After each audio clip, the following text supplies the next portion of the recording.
നിയമം മത്തായിയുടെ സുവിശേഷം 9 അധ്യായം 1 മുതൽ 8 വരെയുള്ള വാക്യങ്ങൾ.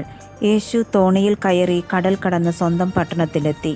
അവർ ഒരു തളർവാത രോഗിയെ ശയ്യയോടെ അവൻ്റെ അടുക്കൽ കൊണ്ടുവന്നു. അവരുടെ വിശ്വാസം കണ്ട് അവൻ തളർവാത രോഗിയോട് അരുളി ചെയ്തു, മകനെ, ധൈര്യമായിരിക്കുക, നിന്റെ പാപങ്ങൾ ക്ഷമിക്കപ്പെട്ടിരിക്കുന്നു. അപ്പോൾ നിയമജ്ഞരിൽ ചിലർ പരസ്പരം പറഞ്ഞു, ഇവൻ ദൈവദൂഷണം പറയുന്നു. അവരുടെ വിചാരങ്ങൾ ഗ്രഹിച്ച യേശു ചോദിച്ചു, നിങ്ങൾ ഹൃദയത്തിൽ തിന്മ വിചാരിക്കുന്നത് എന്ത്? ഏതാണ് എളുപ്പം, നിന്റെ പാപങ്ങൾ ക്ഷമിക്കപ്പെട്ടിരിക്കുന്നു എന്ന് പറയുന്നതോ എഴുന്നേറ്റ് നടക്കുക എന്ന് പറയുന്നതോ? ഭൂമിയിൽ പാപങ്ങൾ ക്ഷമിക്കാൻ മനുഷ്യപുത്രന് അധികാരമുണ്ടെന്ന് നിങ്ങൾ അറിയേണ്ടതിനാണിത്. അനന്തരം അവൻ തളർവാത രോഗിയോട് പറഞ്ഞു, എഴുന്നേറ്റ് നിന്റെ ശയ്യയുമെടുത്ത് വീട്ടിലേക്ക് പോവുക.